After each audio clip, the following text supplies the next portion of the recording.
Good morning students, welcome to my channel Dreams Make Real.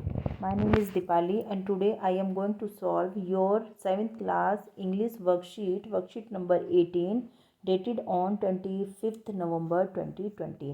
बच्चों 25 नवंबर की आपकी ये 7th क्लास की इंग्लिश की वर्कशीट है जिसमें हम लोग एंटोनियम यानी कि अपोजिट वर्ड्स के बारे में जानेंगे।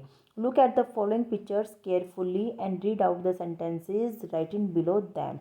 देखो बच्चों, दो पिक्चर दिखाई गई हैं इसमें। एक तो डार्क है बहुत, तो इसका मतलब ये नाइट की पिक्चर है और इट मीन्स ये देखो कितना रोशनी है, तो ये हमारी डे की पिक्चर है। तो इसी से पता चल जाता है कि यहाँ पर हमारा नाइट है और नाइट का अपोजिट यहाँ पर हमारा डे है। ये दोनों वर्ड अपोजिट वर्ड हैं जिनको हम एंटोनियम भी कहते हैं। तो बच्चों, आज हम इस वर्कशीट में एंटोनियम यानी कि अपोजिट वर्ड्स के बारे में ही जानेंगे। कुछ मेन इंपॉर्टेंट अपोजिट वर्ड हैं जिनको हम इस वर्कशीट में पढ़ेंगे। देखो बच्चों, picture A is a scene of night. जैसे कि मैंने अभी आपको बताया है कि ये रात की पिक्चर है। There is a small tree with thin stem. यहाँ पर एक छोटा पेड़ है और जिसके पतले पतले क्या है, तने हैं। तो स्मॉल और थिन। और the fencing is short. The background is dark. Background इसकी क्या है, अंधेरी वाली है, डार्क है। तो जो मैंने अंडरलाइन किए हैं वर्ड्स दिन की पिक्चर में, उसका ही अपोजिट वर्ड लिखा हुआ है। देखो, स्मॉल का बिग होता है, थिन का थिक होता है। थिन का मतलब पतला और थिक का मतलब हमारा मोटा। इसी तरह से शॉर्ट का हमारा छोटा और टॉल का मतलब लंबा। अपोजिट वर्ड है बच्चों ये विलोम शब्द जिसको हम हिंदी में बोलते हैं डार्क अंधेरा और लाइट हल्का। तो आपको समझ में आ रहा होगा बच्चों। अब आगे देख लेते हैं। The highlighted words in column A and column B have opposite meaning. Opposite meaning ही तो है जो इस कॉलम में मैंने आपको बताए हैं और इसमें बताए हैं, ये अपोजिट मीनिंग रखते हैं।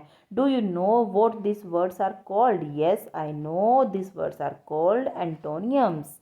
एंटोनियम्स are the words with opposite meaning. बिल्कुल सही बात है। जैसे कि फैट का होता है मोटा और थिन पतला, टॉल लंबा, शॉर्ट छोटा, स्मॉल छोटा, लार्ज लंबा बड़ा।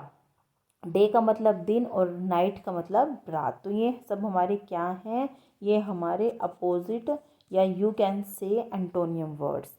आगे बच्चों हमें दिया गया है, read the following paragraph carefully, you will find some words which have opposite meaning, write them in the space given below the paragraph. देखो, एक छोटा सा पैराग्राफ दिया गया है इन इजी लैंग्वेज, मैं आपको पढ़ा रही हूँ, आपको समझना है। Meena is a wise girl. Meena एक बुद्धिमान लड़की है। She lives in a small village of Haryana. वह छोटे से गांव में रहती है हरियाणा के। The village is 25 kilometre far from Delhi. Delhi से 25 किलोमीटर दूर उसका गांव है। Meena loves her village very much. अपने गांव को बहुत ज़्यादा मीना प्यार करती है। She has a big house. उसके पास एक बड़ा घर है। There is very beautiful park near her house. उसके घर के पास एक बहुत सुंदर पार्क भी है। The park has some tall trees and some short trees. जो पार्क में कुछ लंबे पेड़ हैं और कुछ छोटे पेड़ हैं। The park remains very clean. Park बहुत साफ रहता है। बट इट लुक्स अगली, लेकिन गंदा दिखता है। वैन सम फुल पीपल, जब कुछ मूर्ख लोग make it dirty by throwing garbage, उसे गंदा कर देते हैं कूड़ा फेंक कर। Meena hate such people. Meena को ऐसे लोगों से नफरत करती है। तो बच्चों हमें क्या करने हैं, जो वर्ड दिए गए हैं इनके हमें अपोजिट वर्ड लिखने हैं। वॉइस का होता है, देखो आप ध्यान से लिखना, मैं आपको लिख के दिखा रही हूँ। फुल। फुल का मतलब होता है मूर्ख।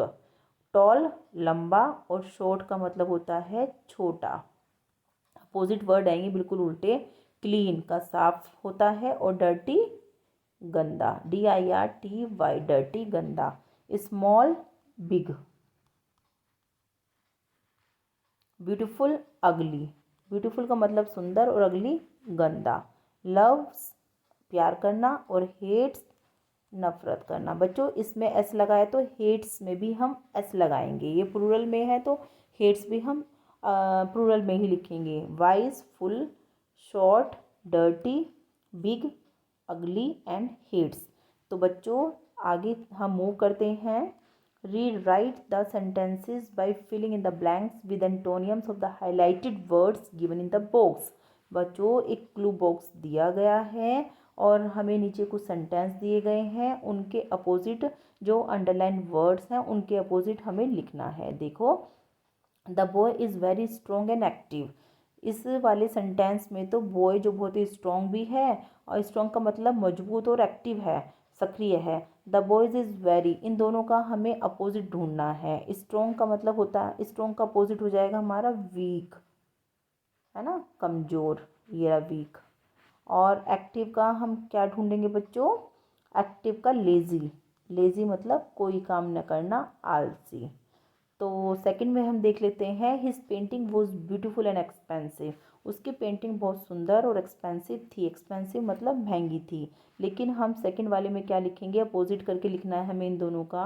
ब्यूटीफुल का अगली हो जाएगा नंबर 2 में, ब्यूटीफुल का अगली, और एक्सपेंसिव का मतलब महंगा, और महंगा का अपोजिट हो जाएगा चीप, CHEAP। ये पहले का हो जाएगा। वीक और लेज़ी ये सेकंड का हो जाएगा। थर्ड में देख लेते हैं हम, सी रन्स फास्ट, वह तेज दौड़ती है ऑन स्मूथ सरफेस पर। तो इसका फास्ट का और स्मूथ का अपोजिट लिखना है। फास्ट का अपोजिट होता है हमारा स्लो, और स्मूथ का होता है हमारा रफ, खुरदुरा। इसी तरह से फोर्थ में देख लेंगे बच्चों हम, I like hot coffee in the morning. Hot का कोल्ड हो जाएगा, COLD, कोल्ड, और मॉर्निंग का हो जाएगा हमारा इवनिंग, EVEING।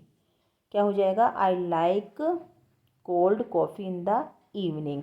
तो बच्चों इस तरह से मैंने आपको बता दिया है कि फर्स्ट में आपको वीक और लेज़ी लिखना है, सेकंड में आपको यहाँ पर अगली और चीप आ जाएगा, और यहाँ पर हमारा स्लो और रफ आ जाएगा, और यहाँ पर कोल्ड और इवनिंग।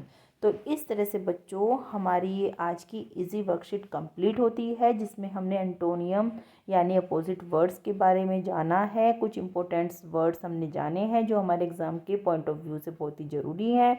आपको ये कॉपी में लिखने के साथ साथ बच्चों लर्न भी करने हैं, so that you can gain high score in your exams. तो बच्चों आपको अगर मेरी वीडियो अच्छी लग रही है, मेरी पढ़ाई हुई वीडियो आपको पसंद आ रही है, समझ में आ रहा है, आपको मेरी वीडियो से बेनिफिट हो रहा है, तो वीडियो को लाइक और चैनल को सब्सक्राइब करना ना भूलें। Thank you.